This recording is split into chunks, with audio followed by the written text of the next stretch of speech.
السلام علیکم ورحمۃ اللہ وبرکاتہ۔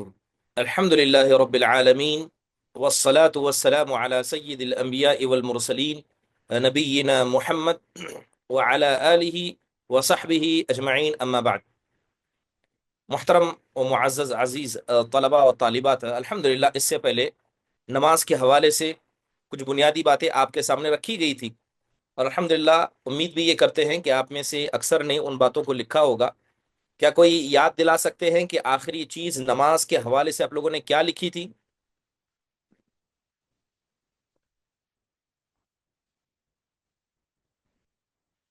جیسے کہ میں نے بارہا اس کی طرف توجہ دلائی ہے کہ ہر کسی کے پاس عقیدے کی ایک مستقل کاپی، فقہ کی ایک مستقل کاپی ہونی چاہیے، جس کے اندر آپ باتوں کو، معلومات کو لکھیں۔ جی بتائیں، کس نے آخری چیز کیا لکھی تھی؟ نماز کے حوالے سے کچھ بنیادی باتیں میں نے لکھوائی تھی۔ السلام علیکم ورحمۃ اللہ وبرکاتہ۔ وعلیکم السلام ورحمۃ اللہ وبرکاتہ۔ جی، نماز سے شرک سے اجتماع انداز سے کرے تو نماز نہیں پڑھنا چاہیے۔ وہ لاسٹ میں وہ بولے تھے، وہ حیض کے ایام میں کیسا کرنا ہے، یہ بولے تھے نماز کے دوران ایسا آیا تو کیا کرنا ہے، کیسا یہ کرنا بول کے بولے ہی۔ کیپٹل عنوان کیا تھا؟ یہ تو پوائنٹس آپ بتا رہے ہیں، کیپٹل عنوان کیا تھا؟ جیسے نماز کے صحیح ہونے کی شرطیں، نماز کو واجب کرنے کی شرطیں۔ پوائنٹس، یہ پوائنٹس لکھ لے کو ہوں میں، 6 پوائنٹس ہیں۔ اونٹ کا وہ جو ریوڑ میں، باتھ رومس میں، قبرستان میں، ڈسٹ بنس میں ایسا گندگی پھیلی تھی، وہاں پہ نماز نہیں پڑھنا جی ہے۔ عائشہ خان، ہم، یہ چیزیں ذکر کر رہے ہیں کہ جہاں نماز پڑھنا درست نہیں ہے۔ چلیے، ہم، ابھی نماز کے حوالے سے تفصیل اور مزید آئے گی، کیونکہ ہم، جو پوائنٹس ہم پڑھ رہے ہیں، نماز ہے، زکوٰۃ ہے، حج اور روزہ ہے، یہ مختصر انداز میں پہلے کتاب میں بیان کیا گیا، پھر اس کے بعد میں اس کی لمبی تفصیل موجود ہے۔ تو پہلے ہم، مختصر انداز سے ختم کر لیتے ہیں، پھر اس کے بعد نماز کی لمبی تفصیل جیسے کتاب میں درج ہے، اسی اعتبار سے انشاءاللہ آگے بڑھتے ہیں۔ چلیے پڑھیے کوئی تیسرا رکن، زکوٰۃ ادا کرنا۔ چلیے بسم اللہ پڑھیں آپ ہی۔ بسم اللہ الرحمن الرحیم۔ تیسرا رکن، زکوٰۃ ادا کرنے کے مختصر تفصیلات۔ سبق کے اجزاء، یہ جی سبق 5 اجزاء پر مشتمل ہے۔ پہلا جز زکوٰۃ کی فرضیت کی دلیل، دوسرا جز زکوٰۃ کی تعریف، تیسرا جز زکوٰۃ ادا کرنے کے فوائد، چوتھا جز ایسے اموال جس میں زکوٰۃ واجب ہے، پانچواں جز زکوٰۃ کے مستحقین افراد۔ پہلا جز زکوٰۃ کی فرضیت کی دلیل۔ اللہ تعالیٰ کا فرمان ہے، وَأَقِیمُوا الصَّلَاةَ وَتَوَاصَوْا الزَّكَاةَ وَآتِيُوا الرَّسُولَ آتوا لَعَلَّكُمْ الزکاة وأقیموا وَآتُوا الصلاة وآتوا الزکاة أقیموا الصلاة وآتوا الزکاة وآتِيُوا الرَّسُولَ لَعَلَّكُمْ تُرْحَمُونَ۔ ترجمہ، وأطیعوا نماز الرسول لعلکم ترحمون، وأطیعوا الرسول۔ وَآتِيُوا الرَّسُولَ لَعَلَّكُمْ تُرْحَمُونَ۔ جی ترجمہ، نماز قائم کرو اور زکوٰۃ ادا کرو، نیز رسول کی اطاعت کرو تاکہ تم پر رحم کیا جائے۔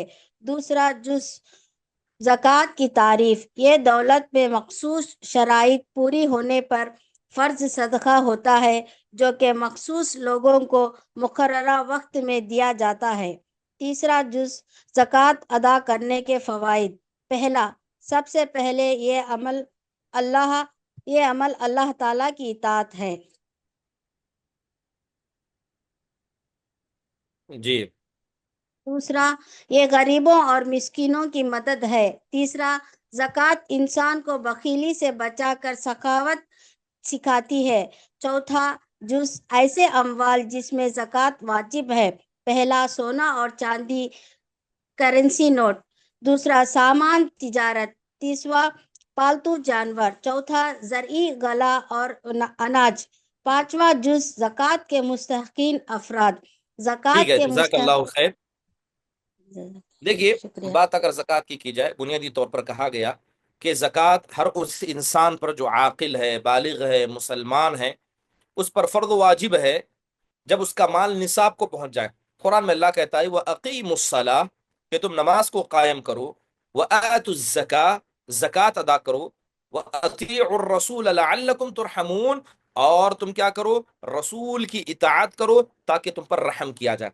اب زکوٰۃ کہتے کسے ہیں؟ یہ دولت میں مخصوص شرائط پورے ہونے پر فرد صدقہ ہوتا ہے، جو کہ مخصوص لوگوں کو مقرر وقت پر دیا جاتا ہے، یعنی یہ ہر آدمی کے مال میں واجب نہیں ہوتا ہے۔ اسلام نے زکوٰۃ کے پورے ہونے کے لیے کچھ کنڈیشن رکھی ہیں۔ پہلی یہ کہ آپ کے پاس مال ایک نصاب کو پہنچے، وہ مال 1 سال تک آپ کے پاس باقی رہے، اس کے بعد وہ زکوٰۃ واجب ہوگی۔ پھر اسلام نے یہ بھی بتایا کہ یہ مال آپ کس کو دیں گے، اس کے حقدار کون ہیں، تو اس کو زکوٰۃ کہا گیا۔ زکوٰۃ ادا کرنے سے کیا ہوتا ہے؟ فائدے، سب سے پہلے یہ اللہ تعالیٰ کی اطاعت ہے۔ زکوٰۃ کا حکم اللہ سبحانہ و تعالیٰ نے دیا ہے، لہذا اللہ کی اطاعت یہ ہے کہ جس آدمی کے حق میں زکوٰۃ فرض ہے وہ اسے ادا کرے۔ یہ غریبوں اور مسکینوں کی مدد ہے۔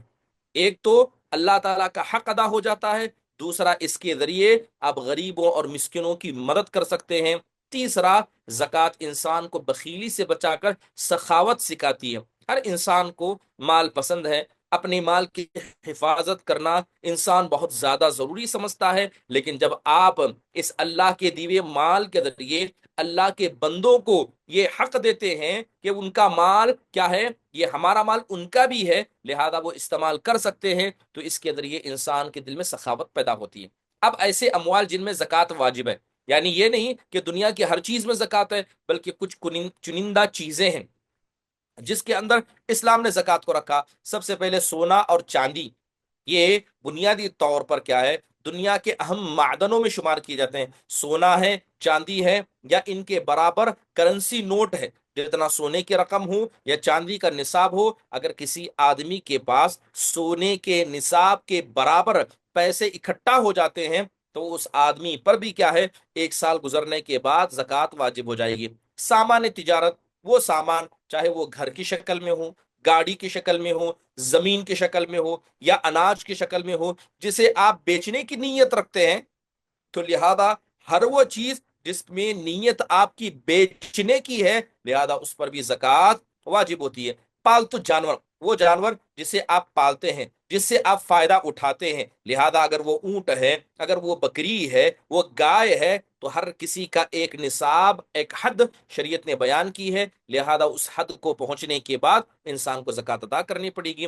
زرعی، غلہ اور اناج، یعنی وہ لوگ جو کھیتی اور کسانی کا کام کرتے ہیں، ان کے کھیتوں میں جو فصل اگتی ہے، لہذا ہر اس فصل پر جب وہ اگتی ہے، اس کے کٹوتی کا وقت آتا ہے، تو اسلام نے ہر اس غلے پر اور اناج پر جس کو شریعت اسلامیہ نے حد کے دائرے میں لا کر رکھا ہے، اس میں کیا ہے، زکوٰۃ واجب ہو جاتی ہے۔ اب ایک اہم بات ہے کہ زکوٰۃ کے مستحقین افراد کون ہیں، کن کو زکوٰۃ دینی چاہیے؟ قرآن میں اللہ سبحانہ و تعالیٰ نے ایک ہی آیت کریمہ میں ان تمام لوگوں کا ذکر کیا۔ اللہ ارشاد فرماتے ہیں، انما الصدقات للفقراء والمساکین والعاملین علیہا والمؤلفة قلوبهم وفي الرقاب والغارمین وفي سبیل اللہ وابن السبیل فریضة من اللہ واللہ علیم حکیم۔ صدقات تو صرف فقیروں پر، مسکینوں کے لیے اور مقرر عاملوں کے لیے، اور ان کے لیے جو الفت ڈالنے کا مقصود ہو، گردن چھڑانے کے لیے، اور اسی طرح تاوان یعنی قرض وغیرہ بھرنے کے لیے، اور اللہ کے راستے میں اور مسافر میں جو سفر کے لیے خرچ نہ رکھتا ہو، ان سب پر کیا ہے، زکوٰۃ کا پیسہ خرچ کیا جا سکتا ہے۔ یہ فرض کیا ہے، اللہ سبحانہ و تعالیٰ کی جانب سے تم پر اتارا گیا ہے تاکہ تم علم رکھنے والے اور حکمت رکھنے والے بن جاؤ۔ اب یہ کچھ سوالات ہیں، یہ سوالات کیا ہے، ابھی جو ہم نے پڑھا اسی سے بالکل ہو بہو تعلق رکھتے ہیں۔ چلیے چوتھے رکنے کے بارے میں بات کرتے ہیں، وہ رمضان کا روزہ ہے۔ اب رمضان کا روزہ یہ اس کے فرض ہے، کس پر فرض ہے؟ پھر وہی بات کہیں گے، جو آدمی عقل مند ہے، بالغ ہے، سمجھدار ہے، اور وہ آدمی کیا ہے، کسی عیب سے جوجھ نہیں رہا ہے، مثال کے طور پر وہ ناپاک نہیں ہے، یا خواتین ہو تو ان کے پاس مخصوص ایام نہیں ہے، جب یہ ساری کنڈیشن کسی آدمی کے اندر فلفل ہو جاتی ہیں تو اس پر زکوٰۃ فرض واجب ہو جاتی ہے، اس پر کیا ہے، روزے فرض ہو جاتے ہیں۔ قرآن میں اللہ کہتا ہے، یا ایھا الذین آمنوا کتب علیکم الصیام، کہ اے ایمان والو تم پر اللہ نے روزوں کو فرض کیا ہے، اسی طرح جس طرح اللہ نے تم سے پہلے لوگوں پر فرض کیا تھا۔ روزہ کسے کہتے ہیں؟ طلوع فجر سے لے کر غروب آفتاب تک انسان کھانے پینے اور جماع سمیت ان تمام کاموں سے بچ جائے جس سے انسان کو روزہ ٹوٹ سکتا ہے، تو ان تمام کاموں سے اپنے آپ کو بچانا جبکہ وہ حلال ہوں گے، اللہ کی خاطر ان کو چھوڑ دینا، اسی کو اسلام نے کیا ہے روزے سے تعبیر کیا ہے۔ بات اگر روزے کی فضیلت کی جائے، یقین جانیے اس کا ثواب اللہ سبحانہ و تعالیٰ کے پاس ہے، اس کا ثواب اللہ سبحانہ و تعالیٰ کے پاس موجود ہے، اور اللہ سبحانہ و تعالیٰ کیا ہے اس کا بہتر سے بدلہ دیتا ہے۔ اللہ کے نبی صلی اللہ تعالیٰ خود کہتا ہے کہ کل عمل ابن آدم لہ الا الصیام، کہ بنی آدم کا ہر عمل یہ اس کے لیے ہے سوائے روزے کے، اس لیے کہ روزہ میرے لیے ہے اور میں ہی اس کا بدلہ دیتا ہوں۔ پھر آپ علیہ الصلوۃ والسلام نے کہا الصیام جنۃ اذا كان يوم صوم احدكم فلا يرفث ولا يخصب ولا يسقب فان صابه احد او قاتله فليقل اني امرؤ صائم۔ اللہ کے نبی علیہ الصلوۃ والسلام کہتے ہیں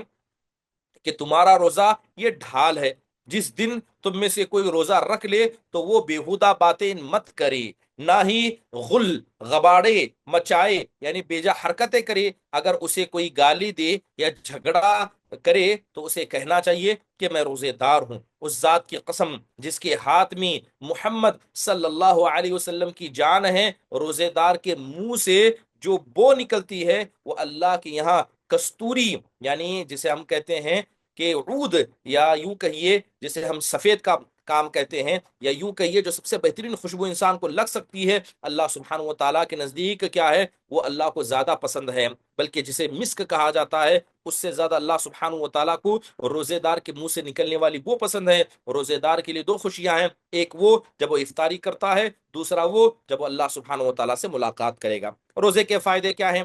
جیسے کہ سب سے بڑا فائدہ کہ اللہ تبارک و تعالیٰ کی یہ اطاعت ہے، یہ اللہ کی اطاعت ہے۔ دوسرا، مومن کو تقوی اپنائے رکھنے میں تربیت ہوتی ہے، ہر وقت انسان اللہ تعالیٰ کو اپنی نگاہ کے سامنے سمجھتا ہے، اللہ کے احکامات کی تعمیل کرتا ہے اور ممنوعات سے کیا ہے اپنے آپ کو بچاتا ہے۔ تیسرا فائدہ صبر کرنے اور اخلاص حاصل کرنے میں اسے عملی تربیت ملتی ہے، لہذا صبر بھی روزہ سکھاتا ہے، اخلاص بھی سکھاتا ہے۔ صبر اس اعتبار سے کہ جو چیزیں حلال ہیں آپ اسے اللہ کے لیے چھوڑتے ہیں، اخلاص اس اعتبار سے کہ آپ گھر میں اکیلے ہیں، تنے تنہا ہے، کوئی آپ کو دیکھ نہیں رہا ہے، لیکن اس کے بعد بھی آپ اللہ کی خاطر کیا ہے اس روزے کو مکمل کرتے ہیں، ہر اس کام سے اپنے روزے کو بچاتے ہیں جس سے روزہ متاثر ہو سکتا ہے۔ یہ اخلاص کی تربیت ہے۔ روزے کو توڑنے والی چیزیں، سب سے پہلے اگر کوئی آدمی جان بوجھ کر کھاتا ہے، پیتا ہے یا سگریٹ نوشی جیسے کسی معاملے کو انجام دیتا ہے تو اس سے روزہ ٹوٹ جاتا ہے۔ کھانے پینے کے قائم مقام چیزیں استعمال کرنا، مثال کے طور پر کسی نے طاقت کے لیے انجیکشن لگوا دیا، گلوکوز چلا دیا، یا کسی ایسی چیز کو سونگھا جس کی وجہ سے انسان کی باڈی میں انرجی آ سکتی ہے، تو ان تمام چیزوں سے روزہ ٹوٹ جاتا ہے۔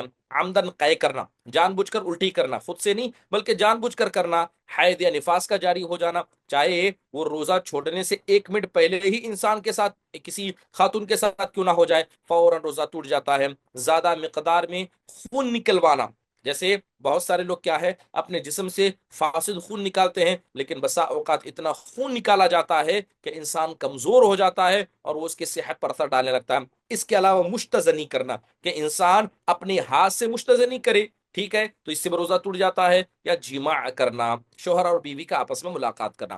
فطرانہ، اب روزے میں کیونکہ انسان سے بہت ساری بنیادی غلطیاں ہو جاتی ہیں، لہذا جب انسان سے غلطیاں ہو جاتی ہیں تو اس کے کفارے کے لیے شریعت اسلامیہ نے کیا ہے فطرانے کا اہتمام کیا ہے۔ فطرانہ ہوتا کیا ہے کہ انسان گندم یا چاول وغیرہ کی صورت میں علاقائی بنیادی غذا کا ایک سا، 2 ہاتھ کی 4 لپیں، یعنی 2 ہاتھ میں اس طرح اٹھا کر کے 4 مرتبہ ڈالے، اب جو غذا روزانہ کھاتا ہے اس غذا میں سے دیں۔ اب یہ کیا ہے، یہ جو فطرانہ جسے کہا جا رہا ہے یہ ہر چھوٹے بڑے پر، مسلمان چاہے فقیر ہو، غریب ہو، مسکین ہو، ہر کسی کو ادا کرنا ضروری ہے۔ نماز عید الفطر سے 1 یا 2 دن پہلے بھی انسان ادا کر سکتا ہے، اگر انسان کو کیا ہے جلدی کیا ہے غریب و فقیر دستیاب نہ ہو، ورنہ سنت کا طریقہ یہ ہے کہ انسان جیسے ہی مغرب کا وقت ہو جائے، عید کا چاند نظر آئے، اس وقت سے لے کر عید کو ادا کرنے تک کیا ہے وہ اس فطرے کو ادا کر دی۔ اس کے علاوہ کچھ سوالات ہیں جو اسی سبق سے تعلق رکھتے ہیں۔ چلیے اس کے بعد پانچواں رکن اور یوں کہیں کہ آخری رکن حج بیت اللہ ہے۔ حج بیت اللہ کیا ہے؟ اللہ تبارک و تعالیٰ نے اس کے فرض ہونے کے بارے میں فرمایا فیہ آیات بینات مقام ابراہیم ومن دخلہ کان آمنا وللہ علی الناس حج البیت من استطاع الیہ سبیلا ومن کفر فإن اللہ غنی عن العالمین۔ اس میں کھلم کھلی نشانیاں ہیں، مقام ابراہیم ہے، اس میں جو آئے وہ امن والا ہو جاتا ہے۔ اللہ تعالیٰ نے ان لوگوں پر جو اس کی طرف راستے میں آ جاتے ہیں اور اللہ تبارک و تعالیٰ کی طرف قصد کرتے ہیں، اللہ نے اپنے گھر کا حج ان پر فرض قرار دیا۔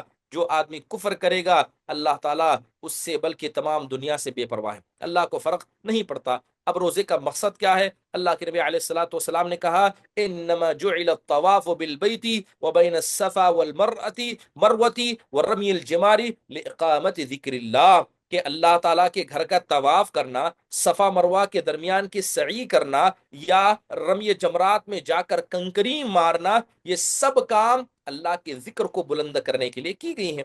ٹھیک ہے، حج کی فضیلت کیا فضیلت ہے؟ اللہ کے نبی علیہ الصلوۃ والسلام نے کہا من حج للہ فلم یرفث ولم یفسق رجع کیوم ولدته امہ، کہ جو آدمی اللہ کے لیے حج کرے گا، ٹھیک ہے، اور اس میں نہ اس نے کوئی بیہودہ کام کیا نہ ہی فسق و فجور کا کام کیا، تو وہ ایسے لوٹے گا جیسے کہ اس آدمی سے کوئی گناہ سرزد ہی نہیں ہوا ہے۔ اللہ سبحانہ و تعالیٰ ایسے اس آدمی کو کیا ہے، پاک و صاف کر دے گا۔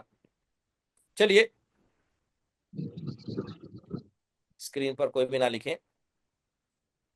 اسی طرح العمرۃ الی العمرۃ کفارۃ لما بینہما والحج المبرور لیس له جزاء الا الجنہ۔ اللہ کے نبی علیہ الصلوۃ والسلام نے کہا کہ ایک عمرہ سے لے کر دوسرے عمرے کے درمیان کا جو مسئلہ جو وقت ہوتا ہے، اس سے گناہ اللہ تعالیٰ معاف کر دیتا ہے، یہ کفارہ ہوتا ہے، اور حج مبرور اس کا بدلہ اللہ تعالیٰ کے جنت کے علاوہ کچھ نہیں ہے۔ حج کرنے کا فائدہ انسان کو کیا نصیب ہوتا ہے؟ اللہ کی اطاعت ہے۔ حج یہ عالم اسلامی مذہب کا اظہار ہے، یعنی عالم اسلامی طور پر پورے دنیا کے اعتبار سے یہ اسلام کی طاقت، اس کی قوت اور اسلامی عبادت کو ظاہر کرنے کا ایک بہترین مظہر ہے۔ حج ہمیں قیامت کے دن کو یاد دلاتا ہے۔ اس کے علاوہ کہیں حج یہ انسان کے گناہوں کا کفارہ بن جاتا ہے۔ حج کیا ہے؟ یہ انسان کو نیک بنا دیتا ہے۔ حج انسان کے دل میں اللہ کا ڈر پیدا کر دیتا ہے۔ اس کے علاوہ بے شمار ایسی مثالیں بیان کی جا سکتی ہیں جس کے ذریعے حج کیا ہے، ایک مسلمان کے اندر اللہ سبحانہ و تعالیٰ کا ڈر پیدا کرتا ہے۔ چلیے اب ہم پہلے رکن کی طرف آتے ہیں۔ میں نے نماز کے حوالے سے کچھ بنیادی باتیں آپ کو لکھائی تھی، اب یہاں پر اسی کی تفصیل سے ذکر کیا گیا ہے۔ نماز فرض ہے، اس کے ہونے میں کوئی شک نہیں ہے، اللہ تبارک و تعالیٰ نے بہت ساری انبیاء کو اس کا حکم دیا تھا۔ نماز کی اہمیت، چلیے نماز کی اہمیت کے حوالے سے کچھ بنیادی باتیں میں آپ کے سامنے ذکر کر دیتا ہوں، اور امید کروں گا کہ انشاءاللہ تعالیٰ اسے آپ لوگ لکھیں گے۔ چلیے کاپی قلم اٹھا لیجئے۔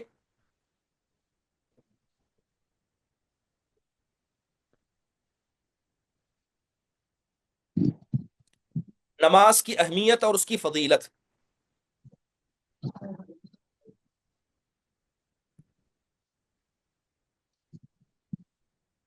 کیا آپ لوگ لکھ رہے ہیں؟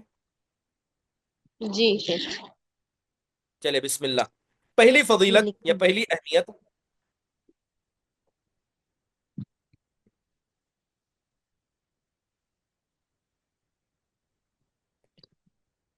کہ کلمہ لا الہ الا اللہ کے بعد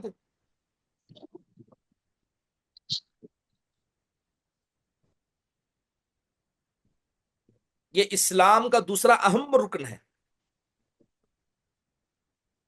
کلمہ سب سے پہلے اسلام کا اہم رکن ہے، اور کلمے کے بعد یہ دوسرا سب سے اہم رکن ہے۔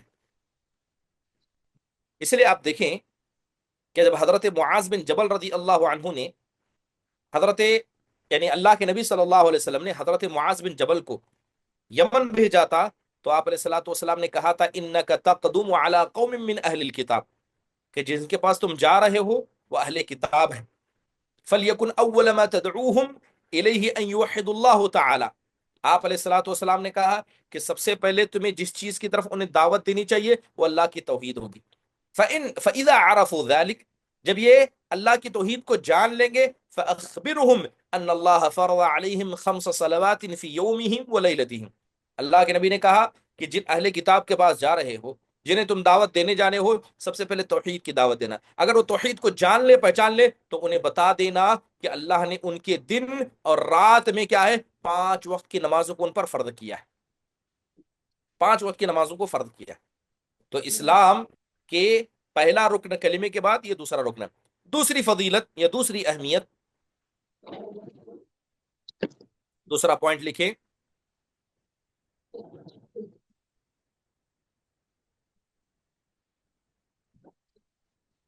کہ نماز کی حفاظت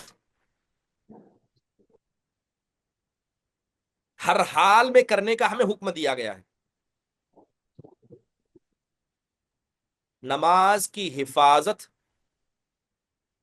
کرنے کا حکم ہمیں دیا گیا، ہر حال میں نماز کی حفاظت کرنا ہے. کیسے؟ اگر آپ حضر میں ہیں یعنی اپنے گھر میں ہیں یا آپ سفر میں ہیں، آپ کو نماز پڑھنی ہے. آپ صحت مند ہیں یا بیمار ہیں، آپ کو نماز پڑھنی ہے. آپ اپنے گھر میں ہیں یا جنگ کے میدان میں ہیں، آپ کو نماز پڑھنی ہے. آپ بیٹھ کر نہیں پڑھ سکتے، آپ لیٹ کر پڑھیے. لیٹ کر نہیں پڑھ سکتے، اشارے سے پڑھیے. پانی موجود نہیں ہے، تیمم کر کے پڑھیے. تیمم بھی نہیں کر سکتے تو ارادہ کر کے پڑھیے. بہرحال کسی بھی صورت میں اللہ تبارک و تعالیٰ نے نماز کو معاف نہیں کیا. جیسے کہ اللہ قرآن میں کہتا ہے، شاید سورہ بقرہ کی آیت کریمہ ہے، حافظوا علی الصلوات والصلاۃ الوسطی وقوموا للہ قانتین. اللہ کہتا ہے کہ نمازوں کی تم حفاظت کرو، اس کی پابندی کرو. حضرت عمران بن حسین رضی اللہ عنہ کی بڑی معروف روایت ہے، وہ آئے اور کہنے لگے اللہ کے نبی مجھے بواسیر کی بیماری ہے، میں نماز کے مسئلے میں کیا کروں؟ تو آپ نے کہا صلی قائمہ، کھڑے ہو کر نماز پڑھو. فَإِن لَمْ تَسْتَطِعْ فَقَاعِدَةً، اگر اس بواسیر کی وجہ سے کھڑ کر نماز نہیں پڑھ سکتے، بیٹھ کر نماز پڑھو. اور اگر بیٹھ کر بھی نماز نہیں پڑھ سکتے تو تب آپ نے کہا تھا فَإِن لَمْ تَسْتَطِعْ فَعَلَى جَنبٍ، تو لیٹ کر نماز پڑھو. بہرحال اللہ کے نبی نے کسی پر نماز کو معاف نہیں بتایا ہے. یہ دوسری اہمیت ہے. تیسری اہمیت، تیسرا نقطہ اس میں،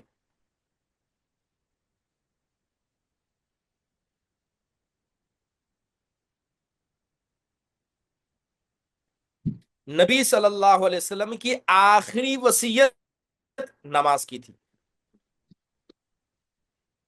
نبی صلی اللہ علیہ وسلم کی آخری وصیت نماز کی تھی. حضرت علی بن ابی طالب کہتے ہیں کان آخر کلام النبی صلی اللہ علیہ وسلم الصلاۃ وما ملکت ایمانکم. حضرت علی بن ابی طالب کہتے ہیں کہ اللہ کے نبی صلی اللہ علیہ وسلم کی زبان سے جو آخری جملے نکلے تھے اس میں آپ نے کہا تھا کہ نماز نماز اور اپنے ماتحت لوگوں کا خیال کرنا. تو اتنی اہمیت کی نماز اتنی اہمیت رکھتی ہے کہ آخری وقت میں بھی اللہ کے نبی نے اپنی امت کو نماز کا حکم دیا تھا. چوتھا پوائنٹ،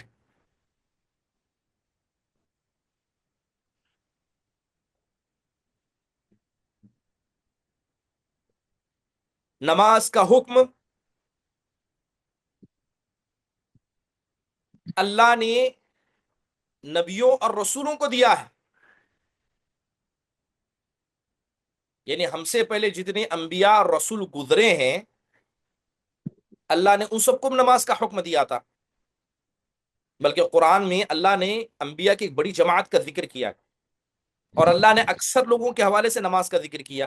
جیسے اللہ کہتا ہے کہ وَأَوْحَيْنَا إِلَيْهِمْ فِعْلَ الْخَيْرَاتِ وَإِقَامَ الصَّلَاةِ وَإِيتَاءَ الزَّكَاةِ، کہ ہم سے پہلے نبیوں کو حکم دیا تھا کہ وہ نیک کاموں کو کریں، نماز کو قائم کریں اور زکوٰۃ کو ادا کریں.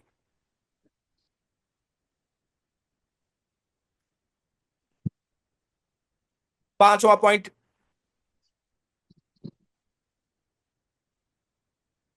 نماز یہ دین کا ستون ہے. نماز یہ دین کا ستون ہے، یعنی اس کے بغیر کوئی آدمی دیندار نہیں ہو سکتا. جیسے آپ نے کہا رأس الامر الاسلام و، عمودہ الصلاۃ.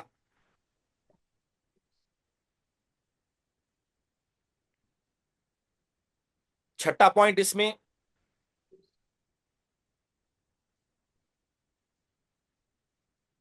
نماز انسان کو فحش اور بری چیزوں سے روکتی ہے. نماز انسان کو فحش اور بری چیزوں سے روکتی ہے. جیسے کہ سورہ عنکبوت کی بڑی معروف آیت کریمہ ہے، اللہ تعالیٰ کہتا ہے ان الصلاۃ تنہا عن الفحشاء والمنکر، کہ بے شک نماز انسان کو فحش اور منکر کاموں سے روکتی ہے.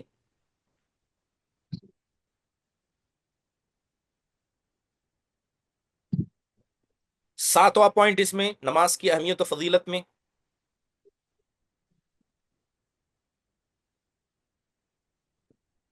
نماز یہ گناہوں کا کفارہ بن جاتی ہے. یعنی اس نماز کو پڑھنے کی وجہ سے انسان کے گناہ دھیرے دھیرے ختم ہو جاتے ہیں. کتنی روایتیں اس کے بارے میں نہیں کہی جا سکتی.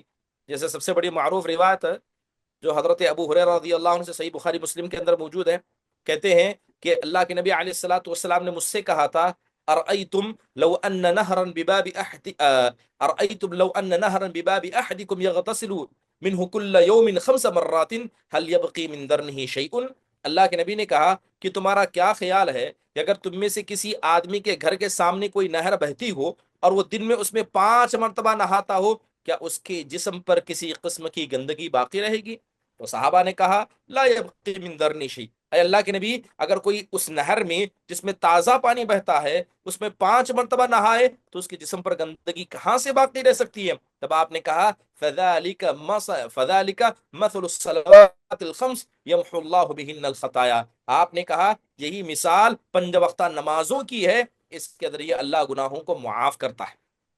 اور ایک حدیث میں آپ نے کہا تھا الصلوات الخمس والجمعۃ الی الجمعہ کفارۃ لما بینہن ما لم تغشا الکبائر. اللہ کے نبی نے کہا کہ یہ 5 وقتہ وہ نمازیں اور ان کے درمیان کا وقت، ایک جمعہ سے لے کر دوسرے جمعہ کے درمیان کا وقت، یہ گناہوں کا کفارہ بن جاتا ہے اگر انسان کبیرہ گناہوں سے احتراز کرے تب.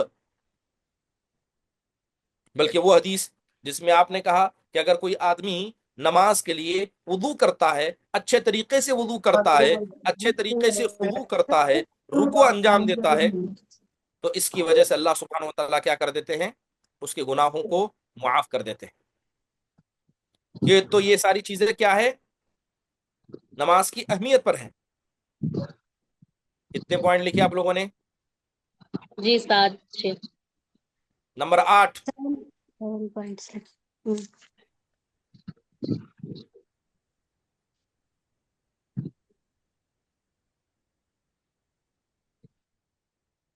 زیادہ نماز پڑھنا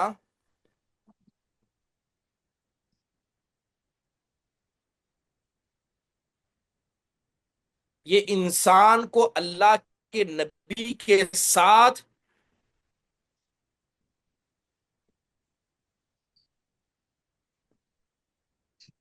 زیادہ نماز پڑھنا یہ اللہ کے نبی کے ساتھ جنت میں اسے مقام عطا کر سکتا ہے. یعنی اگر کوئی آدمی زیادہ نماز پڑھتا ہے، زیادہ سجدے کرتا ہے، تو وہ جنت میں بھی اللہ کے نبی کے ساتھ ہو سکتا ہے. بڑی معروف روایت ہے حضرت ربیعہ بن کعب الاسلمی رضی اللہ عنہ کی، جو صحیح مسلم کی روایت میں آتا ہے. تو کہتے ہیں کہ میں ایک مرتبہ اللہ کے نبی علیہ الصلوۃ والسلام کے ساتھ میں نے رات گزاری. آپ علیہ الصلوۃ والسلام اٹھے تھے تو میں گیا آپ کے حاجت کے لیے اور وضو کے لیے پانی لا کر دیا. تو آپ علیہ الصلوۃ والسلام بڑے خوش ہوئے کہ اس انصاری صحابی نے اللہ کے نبی کی خدمت کی. تب آپ نے اللہ کے نبی نے کہا سل، اگر کوئی سوال پوچھنا چاہتے تو پوچھ لو. تو انہوں نے بڑا پیارا سوال کیا. حضرت ربیعہ نے کہا اسألک مرافقتک فی الجنہ، اے اللہ کے نبی اللہ تعالیٰ نے تو اتنی توفیق دی کہ میں اس زمین میں اس دنیا میں آپ کے ساتھ ہوں، لیکن میں اللہ تعالیٰ سے یہ بھی دعا کرتا ہوں اور آپ سے بھی سوال کرتا ہوں کہ میں جنت میں آپ کے ساتھ رہنا چاہتا ہوں. تو اللہ کے نبی نے کہا اوغیر ذلک، اس کے علاوہ بھی کچھ ہے؟ کہا کہ نہیں بس اتنا ہے. تب اللہ کے نبی نے کہا فأعن علی نفسک بکثرۃ السجود، آپ نے کہا کہ لہذا اگر تم جنت میں میرے ساتھ رہنا چاہتے ہو تو زیادہ سے زیادہ سجدہ کیا کرو، یعنی زیادہ سے زیادہ نماز پڑھا کرو. تو زیادہ نماز یہ انسان کو کیا ہے؟ جنت میں اللہ کے نبی صلی اللہ علیہ وسلم کے ساتھ تک کا مقام عطا کر سکتی ہے۔ آخری پوائنٹ لے کے 9واں پوائنٹ،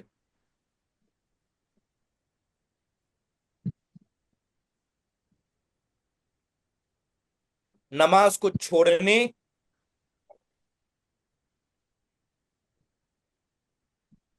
یا اس میں سستی کرنے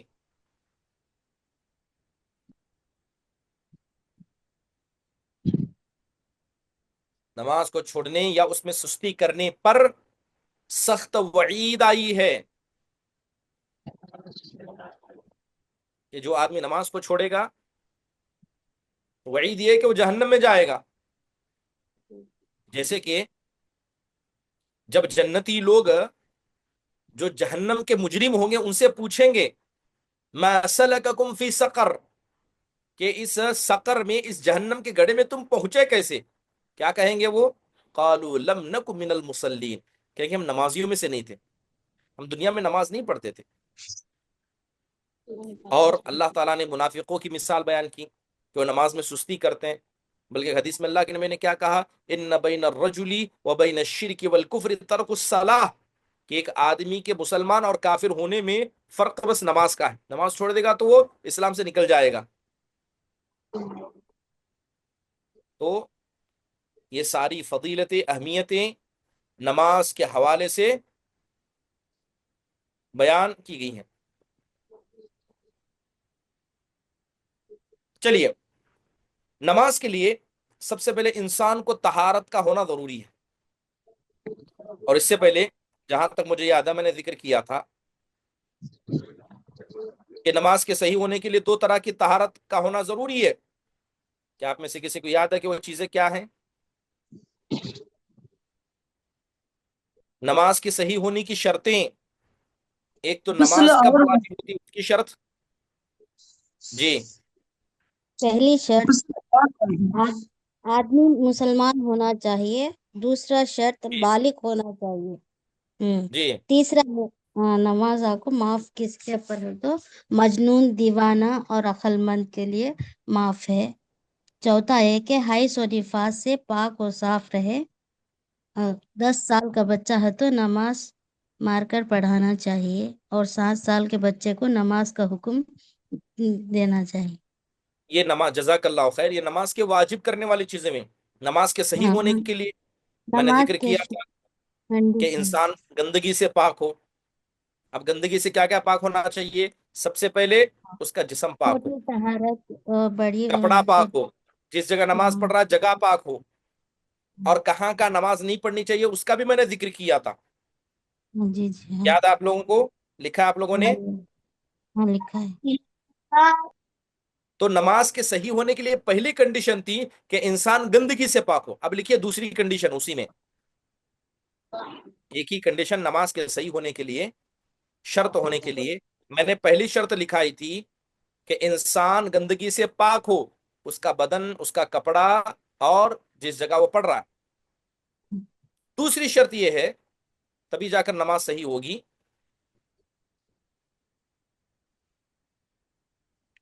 کہ نماز کا وقت ہو جائے تب انسان نماز پڑھے۔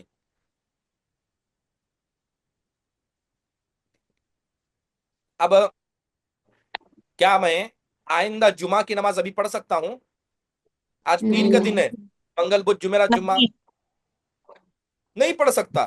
کیوں نہیں پڑھ سکتا؟ کیونکہ نماز کا وقت ابھی داخل نہیں ہوا ہے۔ تو یہ کنڈیشن ہے کہ نماز کے صحیح ہونے کے لیے نماز کا وقت کا داخل ہونا ضروری ہے، اور علماء نے اس کو شرط قرار دیا۔ کیوں ہے؟ قرآن میں اللہ کہتا ہے ان الصلاۃ کانت علی المؤمنین کتابا موقوتا، کہ اللہ تعالیٰ نے مومنوں پر نماز کو وقت کے ساتھ خاص کیا ہے، نہ اسے پہلے کر سکتے ہیں نہ بعد میں کر سکتے ہیں، نماز وقت پر پڑھی جائے گی۔ اب رہا مسئلہ نماز کو آگے کرنے کا، تقدیم کرنے کا، ٹھیک ہے، تو کیا نماز کو وقت سے پہلے پڑھ سکتے ہیں؟ مثال کے طور پر فجر کی نماز ابھی پڑھ سکتا ہوں میں؟ نہیں، جی نہیں، اب ہندوستان کے اعتبار سے بھی مغرب کا وقت ہو رہا، ہمارے یہاں 7:45 ہو رہے ہیں، تو کیا فجر کی نماز ابھی پڑھ سکتا ہوں میں؟ ظہر کی نماز پڑھ سکتا ہوں کل کی؟ نہیں پڑھ سکتا۔ نہیں، چلیے تاخیر کر کے پڑھنے کی بات کی جائے، ٹھیک ہے، کل مغرب کی جو نماز چھوٹی تھی ٹھیک ہے؟ کیا کل مغرب کی نیت کر کے ابھی میں نماز پڑھ سکتا ہوں اور جان بوجھ کر میں نے چھوڑی ہے؟ کوئی عذر نہیں، کچھ نہیں، جی نہیں. نہیں پڑھ سکتے. اسی لیے آپ دیکھیں کہ اللہ تعالیٰ نے نماز کو وقت پر واجب کیا ہے، تو 5 وقتہ نماز کے وقت بھی ہم کو بتا دیے گئے تاکہ وقت میں انسان تاخیر نہ کرے. نہ کرے. فجر کا وقت طے ہے، ظہر کا وقت طے ہے، عصر کا، مغرب کا، عشاء کا، سب کا وقت طے ہے. یہاں تک کہ کچھ ایسے ممالک بھی ہیں جہاں بسا اوقات انسان کی رات بہت لمبی ہوتی ہے، 12 15 20 30، بلکہ ہفتے بھر سورج نکلتا، کبھی نہیں نکلتا، کبھی مہینہ نکلتا، کبھی مہینہ سورج نہیں نکلتا. وہاں پر بھی علماء نے کہا ہے کہ عام نماز کے اوقات کا خیال کر کے انسان نماز کو ادا کرے گا، کیونکہ نماز کا وقت کا داخل ہونا یہ نماز کی شرط میں سے، صحیح ہونے کی شرط میں سے. یہ دوسری کنڈیشن ہوئی. نماز کے صحیح ہونے کے لیے پہلی کنڈیشن میں نے گزشتہ ہفتہ لکھائی تھی کہ انسان گندگی اور ناپاکی سے پاک ہو، اور دوسری شرط یہ ہے کہ نماز کا وقت داخل ہو.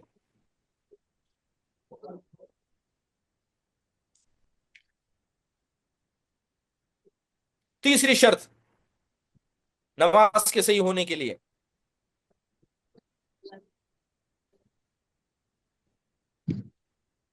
کہ انسان قبلہ رخ ہو کر نماز پڑھے.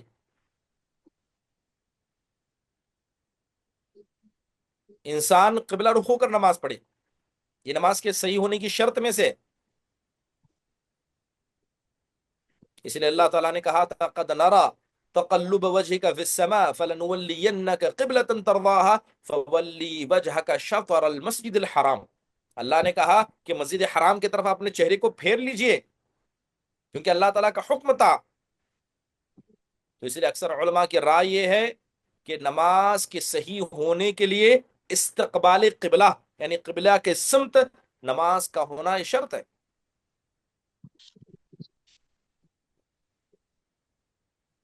اب سوال ہے کیا 100% بالکل قبلہ رخ ہونا چاہیے؟ اگر 1% 2% ادھر ادھر ہو گئے تو بھی نہیں چلے گا؟ کیا لگتا ہے آپ لوگوں کو؟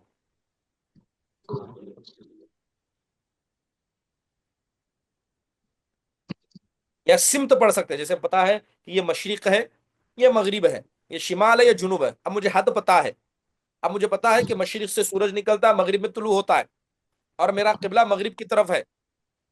تو کیا میں مغرب کی طرف منہ صرف سمت کی طرف کروں گا، یا باقاعدہ مجھے میٹر لے کے ٹھہرنا پڑے گا ایگزیکٹلی جدھر ہے ادھر؟ دیکھیے، زیادہ تفصیل میں نہ جاتے ہوئے، اگر کوئی آدمی کعبہ کو دیکھ رہا ہے تو وہ 1 میٹر بھی ادھر ادھر نہیں ہو سکتا. جدھر کعبہ ہے ادھر چہرہ کرنا. کعبہ سامنے نظر آ رہا ہے، 1 سینٹی میٹر بھی، اب کعبہ جدھر ہے اتنا چہرہ ہونا.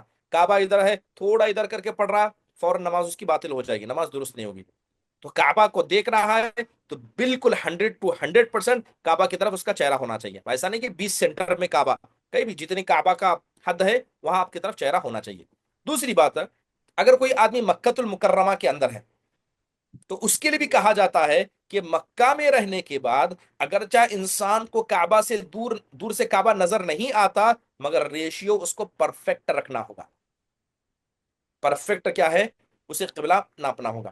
اب تیسری بات، جو آدمی مکہ سے باہر کا ہے، جیسے ہم ہندوستان میں ہیں، بہت سارے حضرات کویت میں ہیں، یا کچھ حضرات دنیا کے دوسرے ممالک میں ہیں، تو ان کو سمت کا خیال کرنا پڑے گا. جس سمت کعبہ اس پر طرف پڑی، 100% بالکل قبلہ رخ ہونا یہ ضروری نہیں ہے، لیکن سمت کا خیال انسان کا کرنا ضروری ہے. اگر ہلکا پھلکا انسان ادھر ادھر ہو بھی جاتا ہے تو اس سے کیا ہے، کوئی فرق نہیں پڑے گا، اللہ تعالیٰ معاف کرنے والا ہے. اب انسان قبلہ کیسے جانے گا؟ پہلے وقت میں تھا کہ سمت کی اعتبار سے جانتے تھے. الحمدللہ اللہ تعالیٰ نے سہولت عطا کی، اکثر لوگوں کے پاس موبائل فون ہے، اس کے ذریعے آپ قبلہ کی سمت معلوم کر سکتے ہیں. اور قبلہ ڈائریکشن نام کے چھوٹے چھوٹے ڈیوائس بھی آتے ہیں جو جن کے اندر کیا چیزیں فٹ کی ہوتی ہیں، قبلہ کی سمت بتا دیتے ہیں. اب یہاں پر ایک بات سمجھنے کی ہے کہ کچھ جگہ ایسے ہیں جہاں پر انسان کے لیے قبلہ رخ ہونا واجب نہیں ہے. اب میں نے بتایا کہ صحیح ہونے کے لیے شرط ہے، صحیح بات ہے، لیکن کچھ جگہ ایسی ہیں جہاں پر انسان کے لیے ضروری نہیں ہے. مثال کے طور پر ایک آدمی ایسی جگہ پر ہے کہ جدید ٹیکنالوجی اس کے پاس نہیں ہے، نہ موبائل فون ہے، نہ جو قبلہ ڈائریکشن کے ڈیوائس ہے وہ نہیں ہے. اب اسے معلوم ہی نہیں ہے کہ قبلہ کدھر ہے. اب وہ اندازہ لگا کر پڑھ رہا ہے، تو کیا ہم کہیں گے کہ تم نے اندازہ لگایا اس لیے تمہاری نماز باطل ہے؟ نہیں. وہ آدمی کیا ہے، کوشش کرے گا. اگر کوشش اس کی غلط بھی ہوگی تب بھی اس کی نماز صحیح ہو جائے گی، کیونکہ وہ کعبۃ اللہ اور اس کے سمت کی معرفت سے عاجز ہے. ٹھیک ہے، تو ایسے وقت میں قبلہ اس کے لیے معاف ہے. جیسے قرآن میں اللہ کہتا ہے لا یکلف اللہ نفسا الا وسعها. پہلا آدمی. دوسرا آدمی کہ انسان کو کیا ہے، خوف لاحق ہے، ڈر لاحق ہے، چاہے کسی چیز کا بھی ہو. ہر انسان قبلہ رخ ہوگا، ہو سکتا ہے کہ ادھر طرف جانور بیٹھا ہے، اور جیسے ہی میں قبلہ رخ کریں گا مجھ پر حملہ کر دے گا. یا انسان کو ڈر ہے کہ جس طرف قبلہ ہے اس طرف کروں گا تو میں دیوار سے نیچے گر جاؤں گا. تو اگر کسی چیز کا ڈر انسان کو لاحق ہے تو ایسی وجہ سے اس کے لیے قبلہ ساقط ہو جاتا ہے، قبلہ اس کے لیے ضروری نہیں ہے. جس حالت میں اس حالت میں وہ آدمی نماز کو پڑھ لے گا. اب ایک یہاں مسئلہ کشتی پر نماز پڑھنے کا، یا سواری پر نماز پڑھنے کا، یا پلین وغیرہ میں نماز پڑھنے کا بھی آتا ہے. تو آپ جو نفل نمازیں ہیں وہ سواری پر پڑھ سکتے ہیں. اللہ کے نبی علیہ الصلوۃ والسلام پڑھا کرتے تھے. لیکن اگر فرد نماز کی بات کی جائے، نہیں، فرد نماز آپ سواری پر نہیں پڑھ سکتے الا ایک انسان کو اس کے علاوہ کوئی آپشن نہ ہو. جیسے مثال کے طور پر آپ بائک سے جا رہے ہیں، کار سے جا رہے ہیں، آپ رکا کر نماز پڑھ سکتے ہیں. تب ایسی حالت میں سواری پر نماز پڑھنا جائز نہیں. آپ ٹرین میں چل رہے ہیں تو ٹرین تو آپ کے لیے رکے گی نہیں، فلائٹ تو آپ کے لیے رکے گی نہیں. تو ایسے وقت میں کیا آپ نماز کو چھوڑیں گے؟ نہیں. آپ کے پاس عذر ہے تو ایسی حالت میں آپ سواری پر نماز پڑھ سکتے ہیں. ٹھیک ہے. کشتی میں نماز پڑھنے کی بات ہے، جی ہاں، کشتی پر نماز پڑھنا جائز ہے. اور اسی طرح جو لوگ کعبۃ اللہ کی زیارت وغیرہ کے لیے جاتے ہیں، فلائٹ وغیرہ میں بھی انسان کو نماز پڑھنے کا موقع ملتا ہے. اگر انسان کھڑے ہو کر نماز پڑھ سکتا ہے فلائٹ میں اور پورے ارکان کو ادا کر سکتا ہے تو کھڑے ہو کر نماز پڑھے. لیکن کیونکہ فلائٹ ہلتی ہے، اپ اینڈ ڈاؤن ہوتی ہے، اگر کوئی بزرگ ہے، خاتون ہے کہ کھڑے ہو کر پڑھنے سے گرنے کا خطرہ ہے تو ان کے لیے بیٹھ کر نماز پڑھنا، خاص کر جب وہ ارکان کو ادا کر سکتے ہیں، تو درست ہے. اس میں کوئی حرج کی بات نہیں ہے. چلیے مان لیجئے اب ایک آدمی کعبہ کے اندر نماز پڑھ رہا ہے، کدھر وہ منہ کرے گا؟ تو جب کوئی آدمی کعبہ کے اندر نماز پڑھ رہا ہے تو جس سمت چاہے اس سمت وہ نماز پڑھ سکتا ہے. ٹھیک ہے، چاہے جی فرد ہو نفل ہو، اس کے لیے کوئی خاص ڈائریکشن نہیں، کیونکہ وہ کعبہ کے اندر ہی ہے. ٹھیک ہے. اب اگر کوئی مان لیجئے کعبہ کے اوپر نماز پڑھ رہا ہے، جیسے کعبہ کی چھت ہے، ٹھیک ہے، جیسے کہ نماز پڑھی گئی تھی، تو ایسے وقت میں بھی انسان جس سمت چاہے اس سمت نماز پڑھ سکتا ہے. اس کے لیے کوئی خاص سمت کرنا ضروری نہیں ہے. ٹھیک ہے. تو یہ قبلے کے حوالے سے کچھ بنیادی باتیں تھی. تو کتنے پوائنٹ ہوئے تقریباً نماز کے صحیح ہونے کے لیے؟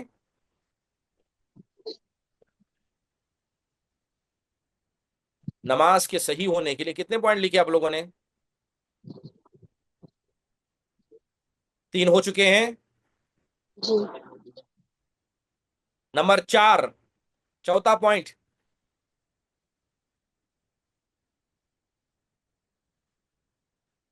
لکھ رہے ہیں آپ لوگ؟ جی جی نماز کے صحیح ہونے کے لیے چوتھی شرط ہے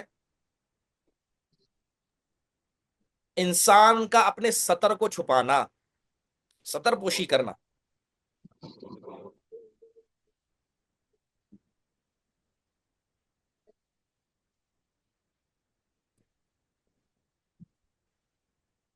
اب سطر پوشی کی بات کی جائے، یہ نماز کے صحیح ہونے کے لیے شرط ہے، اس کے بغیر نماز صحیح نہیں ہوتی ہے. جیسے قرآن میں اللہ کہتا ہے کہ یا بنی آدم خذوا زینتکم عند کل مسجد، کیا اے آدم کی اولاد، جب بھی مسجد کو آؤ تو تم زینت اختیار کر لیا کرو. تو اللہ تعالیٰ نے مسجدوں کے ذکر کے ساتھ زینت کو حکم دیا ہے. اور زینت کسے کہتے ہیں؟ جو انسان قدر زائد پہنتا ہے، ضرورت سے زیادہ چیزوں کا استعمال کرتا ہے. جب مسجد آئے تو انسان کو ضرورت سے زیادہ چیز کا استعمال کرنے کا حکم دیا گیا ہے، تو پھر نماز میں کپڑے کا حکم تو یہ بدرجہ اولا واجب ہے. پہلے زمانے میں ہوتا کیا تھا کہ لوگ کعبۃ اللہ کا برہنہ یعنی ننگا ہو کر طواف کرتے تھے، دن میں مرد اور رات میں خواتین پورا برہنہ ہو کر طواف کرتے تھے. تو اللہ تعالیٰ نے سختی سے اس بات کو منع کیا. اور ایک عورت کے بارے میں کیا کہا گیا؟ لا يقبل اللہ صلاة حائض الا بخمار، کہ ایک بالغ عورت کی نماز کو اللہ بغیر دوپٹے کے قبول نہیں کرتا. یعنی اس کے جسم پر قدر زائد زینت ہونی چاہیے. وہ اپنے سر کو چھپائے، اپنے جسم کو چھپائے، اپنے پیروں کو چھپائے، صرف اس کا چہرہ اور یہ ہتھیلیاں یہی دیکھیں گے. پورے جسم کو چھپانا عورت کے لیے واجب ہے.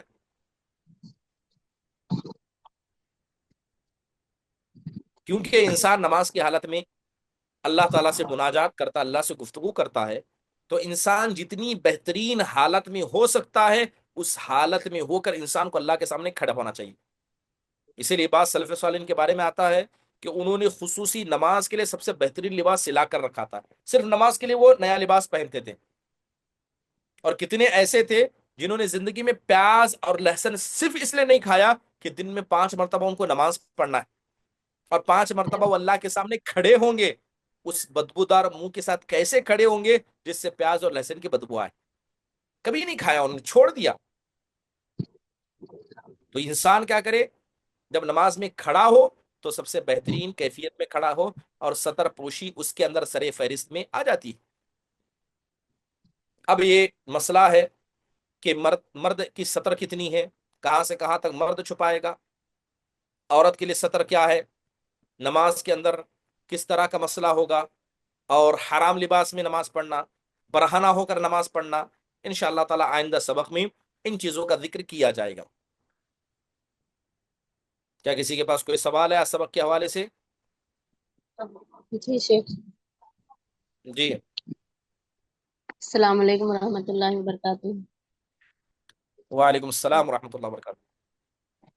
جی میں آج سنانے والی تھی سبق، لیکن یہ مائکرو فون آن نہیں ہو رہا تھا، تھوڑا اچھا لیٹ ہو کوئی بات نہیں. گئی، اس جی کے لیے معافی. میں عائشہ نہیں ہوں. جی. جی، ساکس پہننا ضروری ہے کیا نماز کے وقت؟ ابھی ذکر آئے گا اس کا انشاءاللہ تعالی کہ جی عورت کے اچھا. لیے نماز کے اندر کتنا جسم کو چھپانا واجب ہے. ابھی جی اچھا، انشاءاللہ کل کے سبق میں آئے گا، تفصیل سے ہم بات کریں گے اس مسئلے پر. ٹھیک ہے. اور ایک سوال شیخ، اگر ہم میڈیسنس لیں نیورو کے، اور صبح فجر میں اگر نیند نہ جاگے، ہم نیند سے نہ جاگے تو لیٹ ہو گئی، تو کیا کرنا نماز کے لیے؟ دیکھیے، اللہ کے نبی علیہ الصلوۃ والسلام نے کہا ہے کہ اگر کوئی نماز کو چھوڑ کر سو جاتا ہے یا بھول جی جاتا ہے تو جب یاد آئے فوراً نماز پڑھ لینا، یا جب بیدار ہو فوراً نماز پڑھ لینا. جی ٹھیک. جیسے بیماری کی وجہ سے کسی نے انجیکشن لے لیا ہے، درد کی وجہ جی سے یا سردی زکام کی وجہ سے بہت سارے ٹیبلٹ اور دوائیں پی جاتی ہے، تو انسان مدہوش زیادہ ہو جاتا ہے، انسان سو جاتا ہے جی بھاری نیند میں. تو جب بھی بیدار ہو انسان کو نماز فوراً پڑھ لینا چاہیے. جزاک اللہ خیر. حیاک اللہ مرحبا. جی شیر بانو. السلام علیکم ورحمۃ اللہ وبرکاتہ. وعلیکم السلام ورحمۃ اللہ وبرکاتہ. جی شیخ، میرا سوال یہ ہے کہ اگر ہم تہجد پڑھتے ہوں اور تہجد کے وقت اگر حیض آ جائے تو پھر اس وطر کا کیا کریں، کس طریقے سے اسے ادا کریں؟ دیکھیے، بنیادی طور پر میں نے باتیں بتائی تھی کہ نماز واجب کب ہوتی ہے. فرض کے بارے میں، یعنی فرض آپ پر واجب اس وقت ہوگا جب حیض نفاس سے آپ پاک ہوں گے. جب پاک ہی نہیں ہے تو فرض بھی آپ پر واجب نہیں ہے. یہ تو بقیہ تہجد کی نماز سے تو نفل باتوں میں آ گئی. ٹھیک ہے، اگر کسی کے ساتھ ایسا مسئلہ پیش آتا تو کوئی واجب نہیں، فرض واجب نہیں تو بقیہ نمازیں تو ویسے بھی واجب نہیں ہے. لیکن جو ہم عشاء میں جو وطر چھوڑ دیتے ہیں پھر اس کا ادا کرنا تو ضروری ہوتا ہے نا؟ نماز واجب کب ہوگی؟ بنیادی طور پر جب یہ چیزیں کنڈیشن فلفل ہو.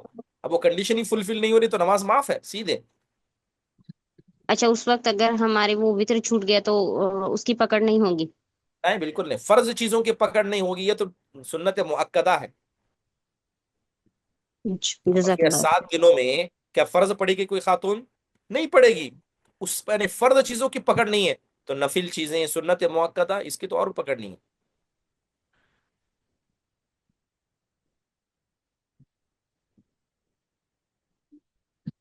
اور کسی کوئی سوال ہے؟ السلام علیکم ورحمۃ اللہ۔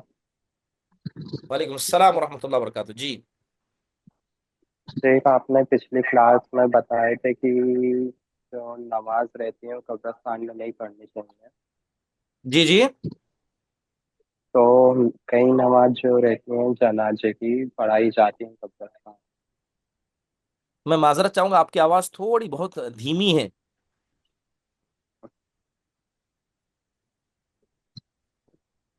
جی بولیے۔ ایک دو منٹ، اب آواز؟ ہلو، جی بولیے اویس بھائی۔ میرا یہ سوال تھا کہ آپ نے بتایا تھا کہ قبرستان میں نماز نہیں پڑھی جاتی ہیں، جی تو کچھ جگہ میں نے نوٹس کیا ہوں اور پڑھا بھی ہے کہ وہ قبرستان پر جنازے کی نماز پڑھاتا ہے، تو صحیح ہے یا غلط ہے؟ اب جن نمازوں کا ذکر ہو رہا تھا وہ نماز جنازہ تھی یا عام نمازوں کا حکم تھا؟ عام نمازوں کے بارے میں بتایا جا رہا تھا کہ نماز کو جگہ نہیں پڑھی جاتی ہے، ان میں سے ایک قبرستان ہے، وہاں 5 وقتہ نمازیں نہیں پڑھی جاتی ہیں، وہ مقصود وہ مراد تھا۔ اور اگر جی قبرستان میں کسی کی نماز جنازہ پڑھنا ہے تو ظاہری بات ہے اس کے لیے مستقل جگہ ہوگی، ایسا نہیں کہ آزو بازو قبریں ہیں بیچ قبروں میں آپ کھڑے ہو جائیں، سب قبروں پر کھڑے ہو کے نماز پڑھیں، ناجائز ہے۔ اگر قبرستان کے داخل ہونے سے پہلے کوئی خالی جگہ ہے جہاں سامنے قبریں موجود نہ ہوں تو انسان وہاں قبرستان میں جا کے نماز پڑھ سکتا ہے، جنازے کی نماز۔ اور ہوتا ہے بہت سارے قبرستانوں میں مستقل جگہ ہوتی ہے نماز پڑھنے کی، جہاں نہ قبریں دفنائی جاتی ہیں نہ جس کے سامنے قبریں ہوتی ہیں، پڑھ سکتے ہیں۔ لیکن قبرستان ایسا ہے جہاں نماز پڑھنے کی جگہ ہی نہیں ہے، ہر جگہ قبریں ہیں، تو بیچ قبروں میں جا کر آپ میت کو رکھیں اور جہاں چاہیں وہ نماز پڑھیں، نہیں پڑھ سکتے۔ لیکن جس نماز کا میں نے ذکر کیا تھا اس سے مراد 5 وقتہ نمازیں ہیں، عام نمازیں ہیں، وہ قبرستان میں انسان کو نہیں پڑھنی چاہیے، وہ مسجد کے اندر انسان پڑھے گا، وہ کہنا مقصود تھا۔ اور کیا پھر قبر کے سامنے ہاتھ اٹھانا کیسا ہے آپ بتائیں؟ اچھا، کسی میت کے لیے قبر جو ہے اس کے سامنے ہاتھ اٹھا کر دعا مانگنا، دعا ہوتی ہے جو، کیا مانگ سکتے، کوئی حرج کی بات نہیں ہے۔ دعا قبر والوں کے لیے، میت والوں کے لیے مانگنا درست ہے، اور دعا کے آداب میں ہاتھ ہاتھ اٹھانا اٹھا کے ہے۔ جی ہاں، جب آپ میں نے میت کے لیے کہیں دعا پر، کر سکتے ہیں تو دعا کے آداب میں ہاتھ اٹھانا، تو ہاتھ اٹھا کے دعا کر سکتے جی جزاک اللہ خیر۔ ہیں۔ حیاک اللہ، مرحبا۔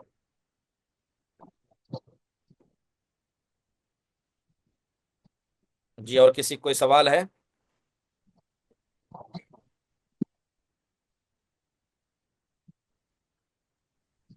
جی شیخ السلام علیکم۔ وعلیکم السلام ورحمۃ اللہ وبرکاتہ۔ تہجد کے میں نے سنا ہے تہجد کے 3 اوقات ہوتے ہیں، عشاء کے فوراً، آدھی رات اور صبح، صبح سے پہلے۔ جی تو عشاء کے فوراً بعد اگر تہجد 2 رکعت پڑھ لے سکتے ہیں کیا؟ دیکھیے، جیسے اگر تہجد کے وقت کے حوالے سے کہا جائے، اس میں 3 رائے ہیں۔ پہلی بات یہ ہے کہ اگر آپ کو لگتا ہے کہ آپ رات میں نہیں اٹھ پائیں گے، اصل تو تہجد کا ہاں وقت آخری پہر میں ہے، ہاں ہاں جی۔ آخری پہر میں موجود ہے، لیکن پھر بھی ہاں انسان کیا کرے اگر اٹھ نہیں سکتا ہے تو بعض علماء نے ہاں نفل کے حوالے سے ذکر کیا، لیکن اصل میں یہ جو تہجد کا اول وقت ذکر کیا گیا ہے اس سے مراد یہ تراویح کی نماز ہے، ہاں ٹھیک ہے، یہ تراویح کی نماز ہے۔ اور دوسرا، ہاں رات کے دوسرے حصے میں پڑھنا انسان پڑھ سکتا ہے، اور افضل چیز کیا ہے، انسان رات کے آخری حصے میں پڑھے۔ جی ہاں، پوچھ سکتی ہیں نا کہ کر کو ڈاؤٹ یا تو عشاء کے بعد وطر سے پہلے پڑھ لینا یا وطر کے بعد؟ دیکھیے بات اگر قیام اللیل کی کریں، جیسے آپ نے کہا تہجد کی کریں، تو اس کا وقت ہی رات کے آخری حصے میں آپ کو اٹھنا پڑے گا، افضل وقت افضل نماز سب سے پہلے وہی ہے، فرض نمازوں کے ہوں بعد سب سے افضل نماز وہی ہے. اور اللہ کے نبی علیہ الصلوۃ والسلام کب پڑھا کرتے تھے؟ رات کے آخری پہر میں پڑھا کرتے تھے، مداومت اس پر کرتے تھے. تو انسان کو اسی وقت پڑھنا چاہیے. اور رات کے آدھے حصے کے بعد، یعنی رات کے 12 بجے کے بعد وہ وقت شروع ہوتا ہے. اس سے پہلے آپ پڑھیں گے کہ عام نفل نماز ہوگی، سوائے جی رمضان کے جہاں قیام اللیل کیا جاتا ہے، کیونکہ اس کے بارے میں دلیل ثابت ہے. جی ٹھیک ہے.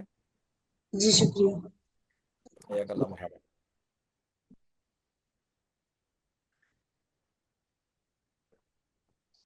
السلام علیکم شیخ. یہ السلام ورحمۃ. پوچھنا تھا کہ قبلے کے پاس پیر کر کے سونا کیسا ہے؟ دیکھیے، اگر قبلے کی طرف کوئی پیر کرتا ہے اور قبلے کو یعنی قبلے کی طرف بے حرمتی کرنا مقصود نہیں ہے، کوئی حرج کی بات نہیں ہے. قبلے کی طرف انسان پیر کر سکتا ہے، لیکن ادب کا تقاضا ہے کہ انسان کو نہیں کرنا چاہیے. ادب اسے قبلے کی طرف تھوکنے سے منع کیا گیا. تو اسی پر علماء نے استدلال کرتے ہوئے کہا ہے کہ قبلے کی طرف انسان کو بھی پیر نہیں کرنا چاہیے، یہ ادب ہے. لیکن کیا قبلے کی طرف پیر کر کے نہیں سو سکتا؟ سو سکتا ہے، کوئی حرج کی بات نہیں. بس انسان دل میں قبلے کی بے حرمتی مقصود نہ کرے کہ میں قبلے کی بے حرمتی کرنے کے لیے کر رہا ہوں. اگر ایسا کرے گا تو حرام ہے. لیکن انسان ویسی کوئی نیت نہ کرے، کیجولی طور پر کرتے، کوئی حرج کی بات نہیں. لیکن تھوکنا تو اسلام نے منع کیا ہے.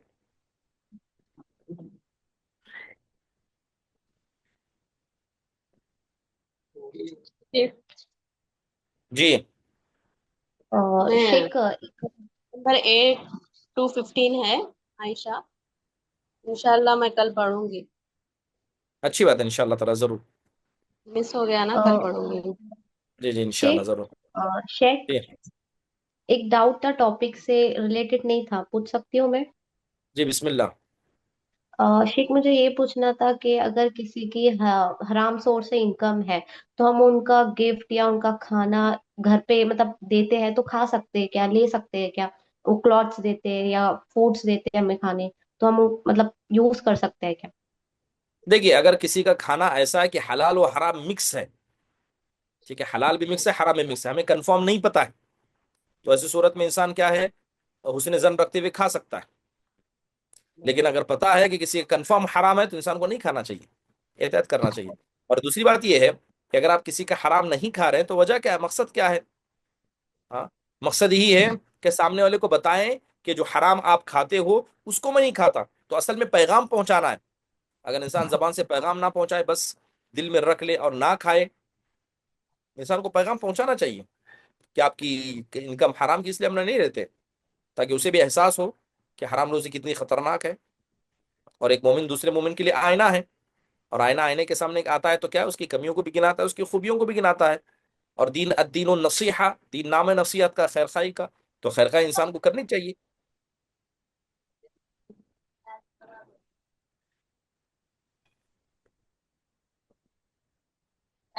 جی شیخ سمجھ گئے، جزاک اللہ خیر. حیاک اللہ. چلیے، اسی کے ساتھ ہم اس کلاس کے اختتام کا اعلان کرتے ہیں. انشاءاللہ تعالی بقیہ باتیں آئندہ سبق میں کریں گے. ختم مجلس کی دعا پڑھیے. سبحانک اللہم و بحمدک، اشہد ان لا الہ الا انت استغفرک و اتوب الیک. السلام علیکم ورحمۃ اللہ وبرکاتہ.